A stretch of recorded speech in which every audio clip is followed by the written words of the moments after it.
165 litre का fridge, लाश के टुकड़े और कत्ल की गुत्थी। दिल दहला देगी बेंगलुरु के श्रद्धा मर्डर केस की कहानी। लाश के कई टुकड़े तो फ्रिज के बाहर उस कमरे के फर्श तक पर बिखरे पड़े थे। खुद बेंगलुरु पुलिस को याद नहीं कि उन्होंने इससे पहले कभी इतना खौफनाक या दहला देने वाला मंजर, या यूं कहें कि क्राइम सीन देखा हो। महालक्ष्मी मर्डर मिस्ट्री, दिल्ली का श्रद्धा वॉकर मर्डर केस आज भी लोग भूले नहीं हैं। 27 साल की श्रद्धा को उसके 28 साल के प्रेमी और लिव इन पार्टनर आफताब अमीन पूनावाला ने 18 मई 2022 को मार डाला था। इसके बाद उसने श्रद्धा की लाश को ठिकाने का जो तरीका अपनाया था, उसे जानकर पुलिस ही नहीं बल्कि पूरा देश सन्न रह गया था। ठीक उसी तरह अब बेंगलुरु में कत्ल का एक सनसनीखेज मामला सामने आया है, जिसे जानकर किसी भी आम इंसान के होश उड़ सकते हैं। नमस्कार दोस्तों, मैं हूं धनुष राजपूत। आपका स्वागत है हिडन ट्रुथ चैनल पर, जहां हम आपको हर बार एक नई और दिलचस्प अपराध कथा सुनाते हैं। अगर आप हमारे साथ इस रोमांचक सफर का हिस्सा बनना चाहते हैं तो चैनल को सब्सक्राइब जरूर करें और पास के बेल आइकन को दबाएं, ताकि हमारी हर कहानी आप तक सबसे पहले पहुंचे। बेंगलुरु का व्यालिकवल इलाका, 6 क्रॉस पाइपलाइन रोड पर मौजूद एक 3 मंजिला बिल्डिंग और उस इमारत के कमरे में रखा एक 165 लीटर मॉडल का एक सिंगल डोर फ्रिज। उसी फ्रिज में पूरे 19 दिनों तक 29 साल की महालक्ष्मी की लाश के करीब 30 से 40 टुकड़े बंद थे। 30 से 40 टुकड़े इसलिए क्योंकि कई टुकड़े तो फ्रिज के बाहर उस कमरे के फर्श तक पर बिखरे पड़े थे। खुद बेंगलुरु पुलिस को याद नहीं कि उन्होंने इससे पहले कभी इतना खौफनाक या दहला देने वाला मंजर, या यूं कहें कि क्राइम सीन देखा हो। शुरुआत में तो खुद पुलिस वाले इस कमरे में जाने की बजाय उल्टे पांव लौट गए थे। कमरे में टुकड़ों की शक्ल में सबूत ऐसे बिखरे पड़े थे कि बेंगलुरु की फॉरेंसिक टीम को भी उसे समेटने के लिए सरकारी अस्पताल के मेडिकल स्टाफ को बुलाना पड़ा। 5 महीने से किराए पर रह रही थी महालक्ष्मी। दरअसल करीब 19 दिन बाद इस कमरे का दरवाजा बीते शनिवार यानी 21 सितंबर को दोपहर करीब 3:30 बजे खुला था। उस बिल्डिंग के फर्स्ट फ्लोर पर 5 महीने पहले ही महालक्ष्मी किराएदार के तौर पर रहने आई थी। नेपाल की रहने वाली महालक्ष्मी वहां अकेली रहती थी। पड़ोसी भी उसे नहीं जानते।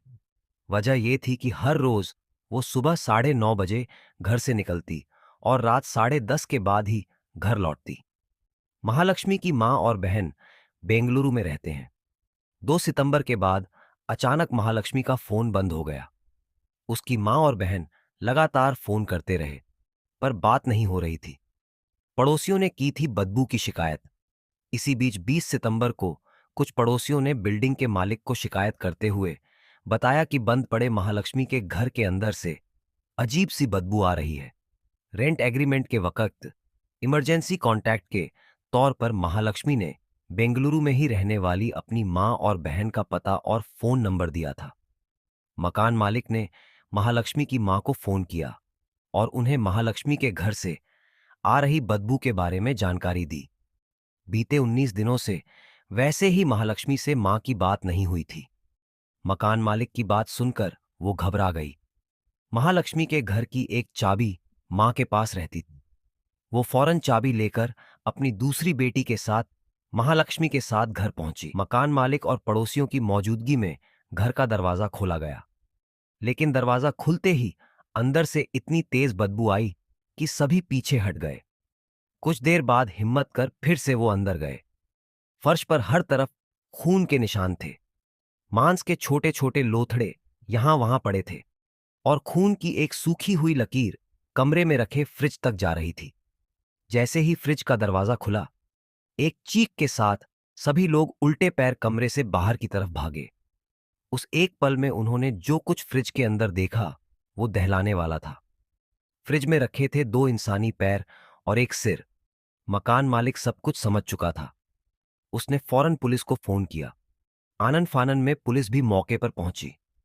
अब पुलिस कमरे में दाखिल हुई, लेकिन बदबू इतनी तेज थी कि उनसे रुका नहीं गया। पुलिस टीम भी बाहर निकल आई। फिर डबल मास्क मंगाया गया। डबल मास्क पहनकर फिर से पुलिस कमरे में गई। फ्रिज का दरवाजा खुला था। सामने सब कुछ दिख रहा था। फ्रिज के सबसे ऊपरी खाने में दो इंसानी पैर रखे थे। बीच के खाने में इंसानी जिस्म के अलग अलग हिस्से और सबसे निचले खाने में रखा था एक सिर, महालक्ष्मी का सिर। लाश समेटने के लिए बुलाया गया मुर्दा घर का स्टाफ। अब फ्रिज के बाहर पुलिस की नजर कमरे के फर्श पर पड़ी। फर्श पर नजर पड़ते ही खुद पुलिस वालों के पांव कांप गए। जमे हुए खून के साथ साथ छोटे छोटे मांस के टुकड़े इर्द गिर्द पड़े थे। अब forensic science laboratory and scene of crime officers यानी सोको को मौके पर बुलाया गया। सोको के लिए भी ये एक अजीब क्राइम सीन था। ऐसे क्राइम सीन से सबूत बटोरना हद से ज्यादा मुश्किल था। लिहाजा अब मदद के लिए सोको की टीम ने बोरिंग अस्पताल के मुर्दा घर के स्टाफ को बुलाया।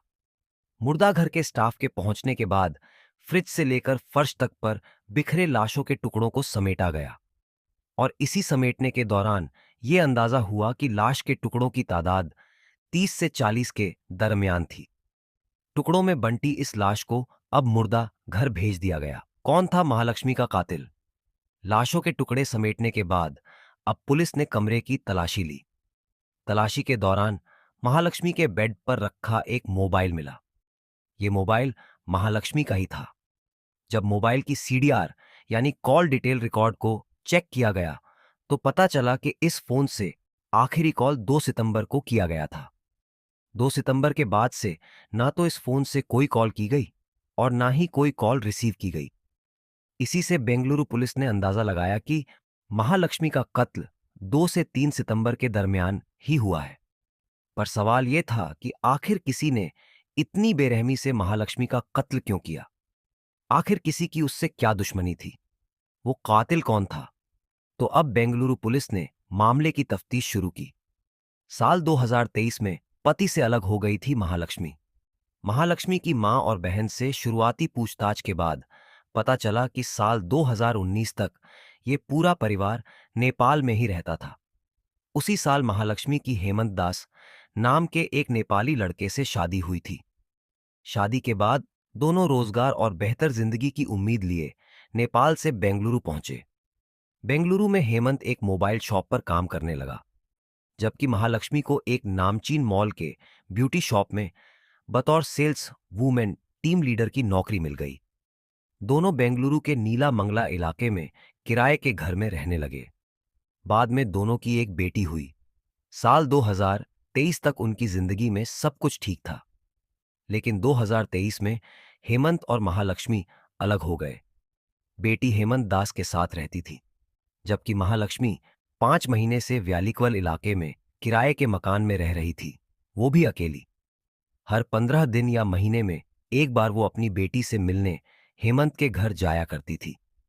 महालक्ष्मी पर शक करता था पति हेमंत। तफ्तीश के मुताबिक हेमंत और महालक्ष्मी के बीच दूरी की वजह थी लव ट्रायंगल। हेमंत को शक था कि उत्तराखंड के रहने वाले एक हेयर ड्रेसर अशरफ और महालक्ष्मी के बीच अफेयर चल रहा है। इसी बात को लेकर हेमंत और महालक्ष्मी के बीच काफी झगड़ा होता था। इसी झगड़े की वजह से करीब 9 महीने पहले महालक्ष्मी अपने पति हेमंत से अलग रहने लगी थी। कुछ महीने मां और छोटी बहन के साथ रही और फिर 5 महीने पहले किराए के घर में शिफ्ट हो गई थी। अजनबी शख्स पर पुलिस को शक। पड़ोसियों के मुताबिक महालक्ष्मी आस पड़ोस में ज्यादा लोगों से घुली मिली नहीं थी। वो किसी से बात भी नहीं करती थी। रोजाना सुबह 9:30 बजे काम पर चली जाती और रात 10:30 के बाद घर लौटकर आती थी। पड़ोसियों ने कई बार एक अजनबी शख्स को महालक्ष्मी को घर से पिक और ड्रॉप करते जरूर देखा था, लेकिन वो शख्स कौन था कोई नहीं जानता। बेंगलुरु पुलिस के मुताबिक वो इस बात का पता लगाने की कोशिश कर रही है कि आखिर वो अजनबी है कौन। बकौल पुलिस बहुत मुमकिन है कि महालक्ष्मी का कातिल वही अजनबी हो। पति और हेयर ड्रेसर से लंबी पूछताछ। बेंगलुरु पुलिस के मुताबिक वो अब तक महालक्ष्मी के पति हेमंत दास और उस हेयर ड्रेसर अशरफ से लंबी पूछताछ कर चुकी थी, लेकिन इन दोनों से शुरुआती पूछताछ के बाद पुलिस इस नतीजे पर पहुंची है कि महालक्ष्मी के कत्ल में इन दोनों का कोई हाथ नहीं था। इन दोनों के मोबाइल लोकेशन और कॉल डिटेल रिकॉर्ड में भी 2 सितंबर से 19 सितंबर तक ऐसा कुछ नहीं मिला जिनसे इन पर शक किया जा सके। तो फिर सवाल यह था कि आखिर महालक्ष्मी का कातिल है कौन? कौन है जिसने इतनी बेदर्दी से उसका कत्ल किया और लाश के टुकड़ों को फ्रिज में ठूंस दिया? अब अजनबी पर था पुलिस का फोकस बेंगलुरु। पुलिस के मुताबिक महालक्ष्मी के मोबाइल की कॉल डिटेल भी शक की सुई को अजनबी की तरफ घुमा रही थी। हालांकि बकौल पुलिस उस अजनबी की जानकारी उनके पास है, उसका नाम भी उन्हें पता है। यहां तक कि यह भी पता है कि महालक्ष्मी के कत्ल के बाद वो भुवनेश्वर के रास्ते पश्चिम बंगाल जा चुका है। पुलिस इसलिए उसके नाम का फिलहाल खुलासा नहीं करना चाहती ताकि वो अलर्ट ना हो जाए। पर बेंगलुरु पुलिस की माने तो एक बार वो शख्स हाथ आ गया तो सारे सवालों के जवाब मिल जाएंगे। पुलिस की थ्योरी में दम पुलिस तफ्तीश में यह भी पता चला है कि 2 सितंबर यानी जिस दिन से महालक्ष्मी गायब हुई और उसका मोबाइल बंद हुआ, तभी से महालक्ष्मी के घर पर कभी कोई नहीं आया। यहां तक कि पड़ोसियों ने भी 2 सितंबर या उसके बाद कभी महालक्ष्मी के घर से कोई ऐसी आवाज नहीं सुनी जिससे उन्हें शक होता। हालांकि क्राइम सीन को देखने के बाद पुलिस का मानना है कि महालक्ष्मी का कत्ल इसी कमरे में हुआ था। इस थ्योरी के पीछे की वजह यह है कि जिस इलाके में महालक्ष्मी रहती है, वहां किसी लाश को लेकर पहली मंजिल तक जाना मुमकिन नहीं है। बकौल पुलिस बहुत मुमकिन है कि कत्ल से पहले महालक्ष्मी को कोई बेहोशी या नींद की दवा दी गई हो और इसीलिए घर से कोई आवाज नहीं आई। जल्दबाजी में नहीं था कातिल। जिस तरह से कत्ल के बाद महालक्ष्मी की लाश के टुकड़े किए गए, उसे देखकर पुलिस को लगता है कि कातिल जल्दबाजी में नहीं था। यानी कातिल ने घर के अंदर तसल्ली से लाश के टुकड़े किए, यानी कत्ल के बाद भी वो कई घंटे या बहुत मुमकिन है पूरी रात वहीं रहा। हालांकि हैरानी इस बात पर है कि किसी ने भी उसे जाते हुए नहीं देखा। सीसीटीवी कैमरों की फुटेज खंगाल रही पुलिस। जिस घर में महालक्ष्मी रहती थी, उस बिल्डिंग के आसपास लगे तमाम सीसीटीवी कैमरों की फुटेज पुलिस खंगाल रही है। पुलिस को उम्मीद है कि वारदात की टाइमिंग को देखते हुए किसी न किसी कैमरे में वो अजनबी जरूर कैद हुआ होगा। वैसे जो पुलिस ये तक जानती हो कि कातिल भुवनेश्वर के रास्ते पश्चिम बंगाल पहुंच चुका है, तो जाहिर है वो कातिल का असली नाम चेहरा भी जरूर जानती होगी। लिहाजा उम्मीद कीजिए कि बहुत जल्द वो चेहरा और नाम भी सामने आ जाएगा। दिल्ली के श्रद्धा मर्डर केस जैसा है महालक्ष्मी का कत्ल। महालक्ष्मी हत्याकांड का मामला साल 2022 के श्रद्धा मर्डर केस जैसा है। महालक्ष्मी के कत्ल के 19 दिनों बाद तक लाश के टुकड़े फ्रिज में थे। दिल्ली में श्रद्धा का कत्ल 18 मई 2022 को हुआ था, जबकि कत्ल का खुलासा नवंबर में हुआ था। कत्ल के बाद आफताब करीब महीने भर तक फ्रिज से निकाल निकाल कर लाश के टुकड़ों को किश्तों में ले जाकर जंगल में ठिकाने लगाता रहा। महालक्ष्मी शादीशुदा थी लेकिन पति से अलग रह रही थी। श्रद्धा बिना शादी के आफताब के साथ लिव इन में रहती थी।